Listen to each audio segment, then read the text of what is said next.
Hello guys, in this video I'm going to show you how to connect a Samsung in the Spotify app. First we have to open up the app. Here it opens up in the home menu. From here we just go into the profile menu in the top left corner.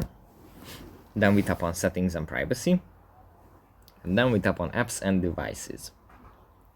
And here under connected apps we have Samsung, if you have a Samsung device.